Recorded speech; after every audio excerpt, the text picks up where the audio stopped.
Trust. Let's give it up for Mr. Tushar Haralkar, Security Software Technical Sales Leader, IBM India, South Asia. Mr. Haralkar, I'm sure by now you know, but I'm just giving you a brief again. There's a small question, very innocent question that we've crafted exclusively for you, for which we want a one-liner answer only. So, ladies and gentlemen, Mr. Haralkar here started his amazing career as a customer support engineer, and God knows how difficult dealing with customers, that too difficult customers is. So in one line or just a brief, what has been your most interesting dealing with customer experience? Okay. Like which level? Okay. Am I audible? Yes, sir. So your question is, what is the interesting experience? Yes, which made you lose faith in humanity? I think from a support perspective, what I've realized is that customers are looking to get the issues resolved very quickly, right? So it's like, I come to a doctor and I immediately take the medicine and I'm up and running, right? So sometimes that actually has made me think that, the moment there is an issue, it is like it has to be resolved quickly. So there were some incidents where, I have faced this kind of a challenge, specifically from an expectation of customer that, hey, the issue has come, it has to be resolved so quickly. So when I was a support engineer. It's like this Domino's 30-minute, they give you that timer. If the ambulance doesn't come in this time, or if the Domino's doesn't, the offer is gone. Fantastic. Ladies and gentlemen, if this is the start to the session, I am just eagerly waiting about how interesting the session is going to be. Mr. Haralkar, stage is all yours. Thank you so much. Thanks. All right, good morning, everyone. I hope you all are doing fine. My name is Tushar Haralkar. I manage the IBM security software portfolio for the country, and I have over 2 decades of experience in cybersecurity. I help clients manage Zero Trust and XDR security strategy.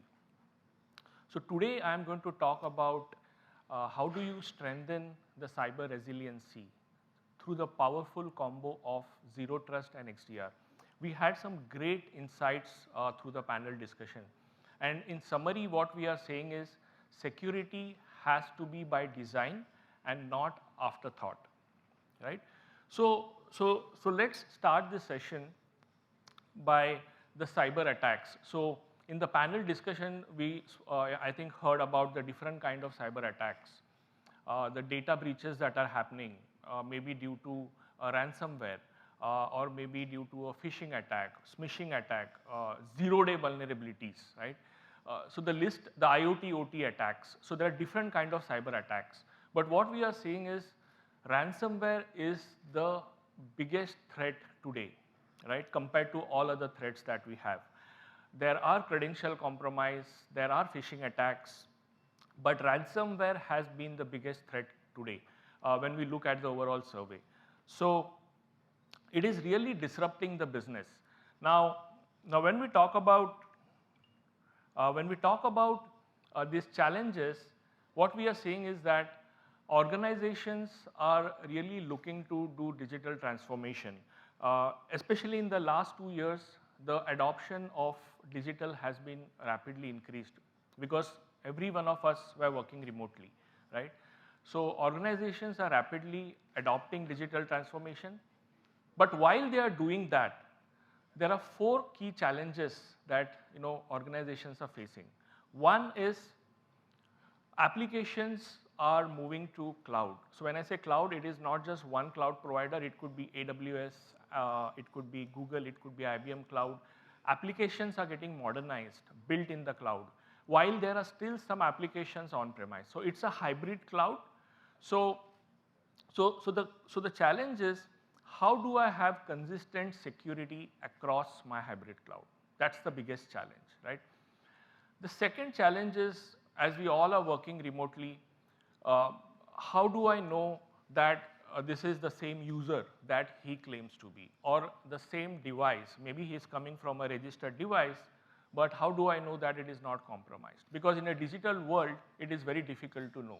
So how do I know the risk of a user or a device when a person is logging remotely? The third is the threats are evolving. We spoke about this. Attacks are getting sophisticated day by day. So how do we take care of it? Last but not the least, we all know security is driven primarily by regulatory compliance, right? Now, while we are doing that, we all know data protection law, we are all waiting. I don't know when that is going to come, but whenever it comes, it is going to be on the similar lines of GDPR, right? Where we are going to have huge fines. So last week, we were having a session and our keynote speaker was Prashant Mali. He is a cyber law expert. I think most of you would be knowing him. And he did mention this time, as part of the data protection law, it's not about just fines or reputation. I think it's also about the imprisonment and severe offenses that are going to be part of the ownership that the C-level executives are going to have. So privacy and regulation is going to be a key aspect as part of the digital transformation. Now, to manage these challenges, the traditional security controls, the perimeter-based control is not going to be enough because now there is no perimeter. We are living in a perimeterless world, right? So if you see, the data is spread across hybrid cloud. Data no more resides within your network. It is lying in cloud, it is on-premise, it's completely scattered, right?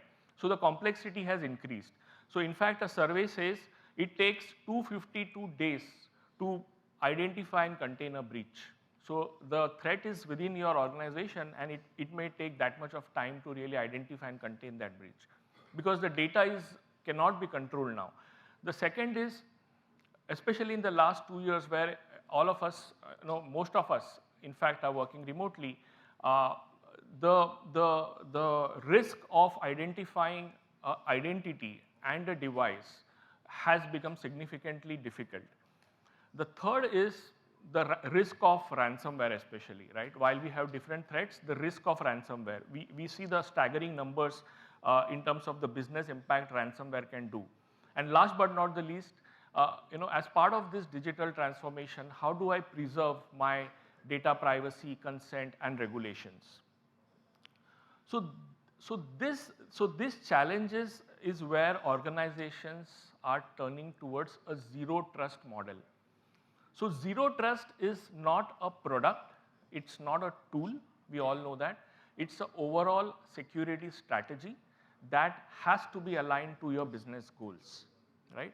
So there are 3 core principles of zero trust. 1, never trust, always verify, which means you need to do continuous monitoring, no matter that, let's say I am sitting within office premises, I am trying to log in from my registered device, but still I need to look at the context because it could be that my credentials are compromised. It could be that my registered device is compromised, right? So I need to look at the various context and then keep on verifying that and then build that trust level. The second is have least privilege. Now this is again very important because when you give least privilege, which means give only that access which is required to perform the job functions. And why this is important? Because classic example is again ransomware attack. Now when ransomware attack happens, it tries to exfiltrate the data. Now imagine if you have this least privilege control, only the whitelisted application processes or the authorized users will have access to the data. So even if a third-party process like ransomware is there on the endpoint, it will not able to access the data. So you need to have certain controls to basically make sure that attacks like ransomware do not exfiltrate the data. So you need to have least privilege. Last but not the least, assume breach. I mean, I think we spoke about it. There is no such thing as 100% security, right? So you need to design your security controls in such a way that even if a breach happens, it should not be able to do lateral movement, right? So if there is let's say a ransomware attack and it is trying to move from one network to another, you should not be able to do that. So there are certain controls like micro-segmentation and all of that that you need to have to make sure the lateral movement is not there, right? So we'll talk about it, but these are the 3 core principles of Zero Trust. Now, how does Zero Trust look like, when we talk about a successful Zero Trust strategy? So we need to look at the context. So when I say context, look at the user context. So for example, if my username password is correct, that does not guarantee that this is Tushar, because my username password could have been compromised. Even my OTP, I would say. So today we have this practice of, my OTP comes and that verifies that this is Tushar. Maybe that can also be compromised, because if I have a SMS listener sitting on my device, that can also steal the OTP and forward it to command and control center. So we need to look at the location from which the user is coming. We need to look at how a user is interacting with the application, what is his behavioral pattern. All of those contexts we need to look at. Just username, password and OTP today is not enough. The second is the device from which the users are going to come, right? It could be anything, mobile, laptop, desktop, any kind of device. So while we say humans are the weakest link today, but I would also say devices are also the weakest link, because that is the source through which the attacks are happening, right? So imagine if a bank has a policy that if you come from your registered device and your username password is correct, we allow you to log in. But imagine on my mobile device there is a malware sitting, or my device is connected to some unsecure Wi-Fi, so man-in-the-middle attack can happen, or somebody is trying to take a remote access of my registered device. There is no way the bank will be able to know, because what the bank will check, oh, username password is correct, device is registered, OTP is also correct, all good, right? So you need to look at what is the risk on the device, right? That is also very important. The third aspect is the application itself, right? Because again, that is the source through which you are going to access the data. So the application also has to have the secure authentication, authorization, multi-factor authentication. Now, today organizations are not just talking about 2FA, they're talking about multi-factor, which means that it has to be risk-based multi-factor authentication, right? So it's not just SMS or email OTP. It can be also passwordless authentication. Like I have registered my device. I am basically scanning through my QR code and trying to log in. So there is no passwords. So today what we are seeing, organizations are moving towards passwordless authentication as well, because passwords are getting compromised, right? But what happens, even if you use passwordless, what happens behind the scenes is, still it will check the device, it will check the risk on the device, it will check the location, all of those aspects behind the scenes will be checked. But what we are providing here is a frictionless experience, but making sure that it is a secure experience as well, right? The third aspect is the network, right? So network again is a huge area. I mean, in network we have firewall, IDS, IPS, a lot of things are there, right? It's a huge area. I have seen a lot of organizations starting with Zero Trust Network Access Project as well, right? So while focusing on network is important, but I think what we are saying is identity is actually becoming the new perimeter now, right? And last but not the least, data.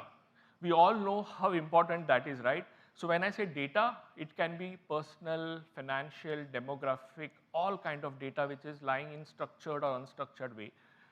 You need to protect that data, right? And I think in the panel discussion, I think a panel discussion, it was spoken that how we need to make sure that the data is encrypted at rest and in motion. It is very, very important.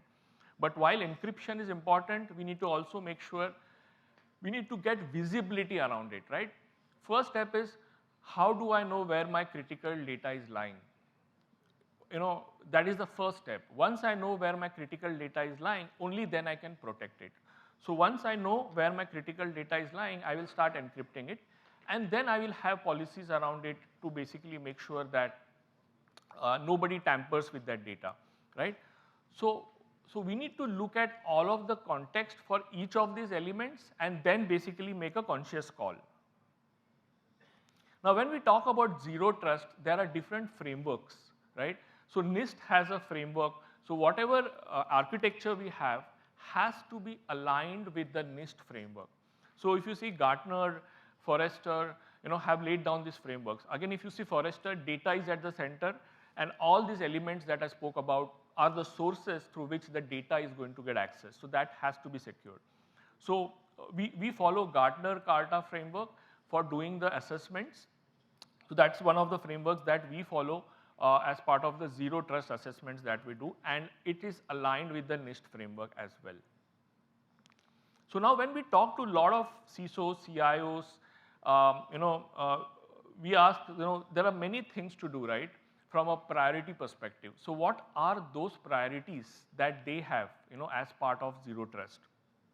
So one of the priority is, how do I preserve my data privacy, right? That is the most important aspect. And especially with the regulations coming along, this becomes a very important. But it's not only about privacy, it's also about the consent. So as a consumer, I'm concerned about, hey, what are you going to do with my data? For what purpose are you going to use that data? As an organization, I'm concerned, how do I secure my employee customer data so that it is not breached, or there is no tampering with the data? How do I maintain the privacy of that? So all of that is really a concern from an organization standpoint as well. So these are some of the use cases that we see as part of the data privacy. Then the second is, again, how do I protect my hybrid cloud?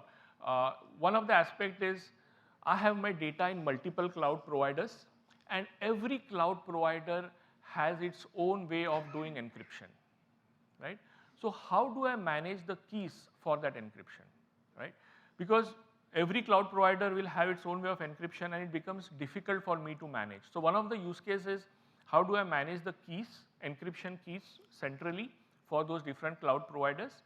And then how do I basically get that single pane of glass to have visibility across my hybrid cloud, right? Because then I can have consistent security policies across my hybrid cloud. And the third aspect is hybrid workforce, right? Now with pandemic getting over, we are in a hybrid. We are living in a hybrid world, right? Some people are working from office, some remotely, and how do we basically take care of making sure that he is the right user and he has the right access to the right data under the right condition? How do we make sure that? How do we make sure? Because VPNs are not enough. So traditionally, organizations, what they do is, hey, if I need to access my corporate applications sitting inside the network, I will give a VPN access. But now the thing is, now users are no more coming only from corporate-owned devices. They're coming from their own devices as well. Now imagine if that device itself is compromised, the attacker gets an easy entry into the network, right? So we need to make sure that the VPN, while VPN is important, but you need to look at the context of the device, the user, as I mentioned, the application, and all of that. And last but not the least, I think in the panel discussion, I think it was spoken about insider threats also. So insider threats is a very big area, right? Because these are all trusted users. These are all trusted users. I mean, they have legitimate access to applications and your data. So how do we get visibility if there is any anomaly, right? How do I know that if somebody is trying to, let's say, exfiltrate the data, is it genuine or is it something suspicious?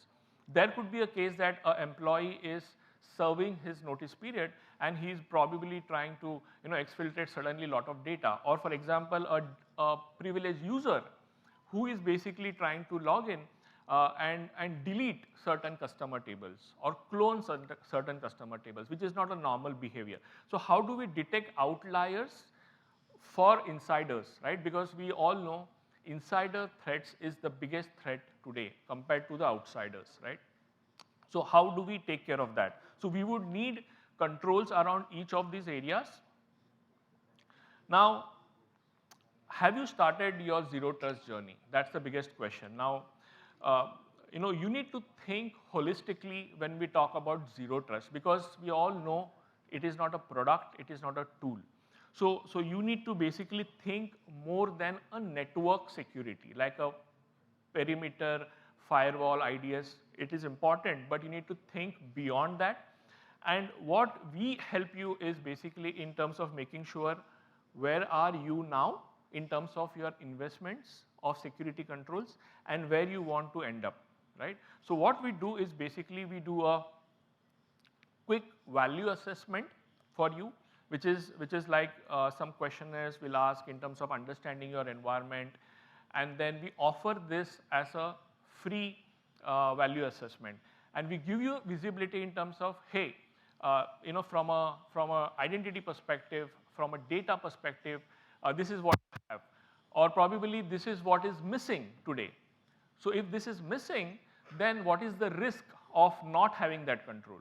So the idea here is not that we want to rip and replace your existing solution. That is not what the idea is. The idea is to give you the value in terms of how you can leverage your existing security solutions to the fullest. That is the whole idea. So we offer this zero trust workshop. We give you that report so that you can present this report to your management and get that business case for maybe implementing certain controls. Now I'll talk about XDR, right? So we all know EDR, right? Endpoint detection response, right? And we know the importance of having that. But the question is that enough? Maybe not, because today the attacks, while attacks are happening on the endpoint, it is also important to look at the network, right? Now the classic example is, now let's say a user has clicked on a phishing link, right? What happens is the malware gets downloaded on the endpoint, you have an EDR, the EDR detects, but at the same time, there could be something malicious on the network, right? So you need to look at the network. Then you need to have a SIM solution. So as part of your SOC, you would have a SIM solution, which will then ingest logs, email, network, all of those, and correlate it and have a single alert, right? And it will send to an incident response platform, which is typically SOAR. In SOAR, you will have certain set of instructions that, hey, if ransomware attack happens, do this, right? Go and block this IP, go and quarantine this user, right? Depending on the type of attack. And then finally, you do post forensics. Now, if you see, each of these solutions, right, are different. Now, today, it won't happen that all of this, like a EDR or a network or a SIM solution, you will have from IBM, right? You would have certain solutions from IBM, certain from non-IBM. That's fine. So what organizations are moving towards is every solution has got its own console, own visibility. I'm not getting that single visibility across my solutions, okay? Because alerts are getting generated for every solution and there are too many alerts. I don't have that single alert which will help me to give the complete visibility, and that is where XDR actually helps, because it not only looks at endpoint, it also looks at network, cloud, all the elements. And to make your SOC a modern SOC, XDR is very much the need of the hour. For that, we have something called QRadar XDR. Recently, we also acquired an EDR solution. So in the overall XDR story, EDR was missing. We recently acquired that as well, which is Reacta. So that completes our story. So today, I can proudly say that IBM is the only OEM in the market who has solutions around XDR from a complete, aspects, right? It's not just a SOAR or a SIM or a EDR. We are almost there in all the areas that typically XDR is required, right? And the good part is our value proposition is that even if you have an IBM or a non-IBM solution, doesn't matter. What we do is we sit over and above your existing solutions, connect to them, leave the data where it is, we do not bring all of that data locally and do the analytics. We let the data where it is and do a search, do the analysis, and then basically give you that complete visibility, right? So our value proposition is have that single pane of glass.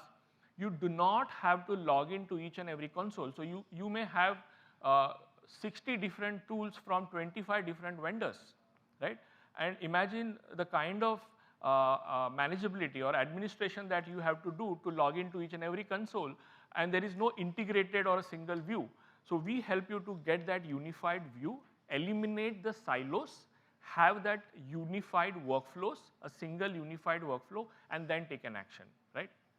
And it is powered by AI and ML, which means a SOC analyst, if he needs to find out a problem, typically what he will do is, he may Google it, have I seen this indicator of compromise, and on the internet you will find only 20% of the attacks. So he's trying to search only on the 20% of attacks that is this malicious or not. So what we also provide is the intelligence which is powered by AI, ML, which is our Watson, which gives that visibility that this IP is malicious or this user is malicious with the evidence, not just saying that this is risky, but with an evidence, right? And last but not the least, it's open, which means you can deploy it on-premise, you can deploy it cloud, it's an open architecture. We do not believe in a vendor lock-in. And as I said, we are the only vendors across all of this, right? So today if you see, there are a lot of point solutions in each of these areas, like in EDR, SIM, SOAR, you will have point solutions, but nobody is across all of them. So we are the only ones who provide that. And the other thing that I also want to highlight is the threat intelligence part. So today, let's say you have a SIM solution, okay, but you're not getting enough threat intelligence, which means that, let's say again taking an example of a ransomware attack. Some of your peer organization is attacked by ransomware, and you want to proactively go and find out that am I affected? So let's say your industry is banking, okay? So you want to say in banking, what are the kind of attacks? So I can go and then just click on say, am I affected? So industry specific attacks, you can basically get a view that, hey, you are also prone to attacks in, yeah, so those kind of things basically we cover. And this is the complete platform. So we have something called Cloud Pak for security, which will basically encompass all of this in a single platform, okay? And last, this is my last slide. So IBM delivers XDR and Zero Trust in terms of aligning the strategy to your business goals. We also protect your users, applications, data, and also modernize the entire platform by making sure that it is a platform-based approach and not a point solution-based approach. So we have these solutions for each of these areas. We can get into the details.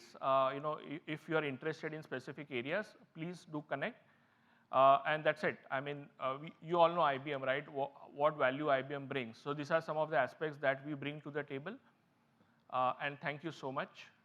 Any questions? I can take it now, or probably we can take it offline.